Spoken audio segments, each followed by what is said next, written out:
আসসালামু আলাইকুম সম্মানিত ভিউয়ার্স, আশা করি সবাই ভালো আছেন। আলহামদুলিল্লাহ আমিও ভালো আছি। তো আমি আপনাদের মাঝে এমন কিছু গুরুত্বপূর্ণ তথ্য শেয়ার করতে চাই যে আমাদের সফলতার অথবা ব্যর্থতার মূলত কারণ কি, আমরা কেন সফল হই না। আমরা প্রতিদিন যদি একটু একটু করে 1% করে হলেও আমাদের কাজ ইমপ্রুভ করি, যেই কাজই হোক না কেন, যে কাজই হোক না কেন, হোক সেটা দুনিয়াবি অথবা পরকালীন, প্রতিদিন যদি আপনি একটু একটু করে ইমপ্রুভ করেন তাহলে অবশ্যই আপনি সফল হবেন। কারণ বিন্দু বিন্দু জল একসময় মহাসাগর গড়ে তোলে, তদ্রূপ ক্ষুদ্র ক্ষুদ্র বালিকণার মাধ্যমে কি মহাদেশ গড়ে ওঠে।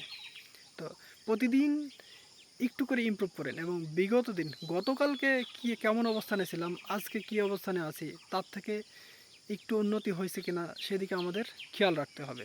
আল্লাহ সুবহানাহু ওয়া তাআলা বলেন, ফামাইয়া আমাল মিসকালা যারাতিন খায়রা ইয়ারা, যে ভালো কাজ বিন্দু পরিমাণ করবে তারও আমি হিসাব রাখি। অমাইয়া আমাল মিসকালা যারাতিন শাররা ইয়ারা, খারাপ কাজ করলেও সেটা হিসাব রাখি। তো সুতরাং আপনি যে উদ্দেশ্যেই হোক, আপনি ভালো কাজ যতটুকু করবেন, দুনিয়াবি হোক পরকালীন হোক, সেটা আপনি সফল হবেন ইনশাআল্লাহ। প্রতিদিন একটু একটু করে ইমপ্রুভ করতে হবে আমাদের, তাছাড়া আমাদের সফলতা আসবে না ভাই।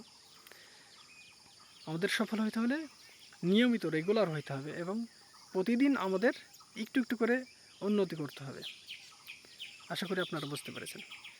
তাহলে আমরা সফলতার দ্বারপ্রান্তে পৌঁছাইতে পারবো ইনশাআল্লাহ। আসসালামু আলাইকুম ওয়া রাহমাতুল্লাহ।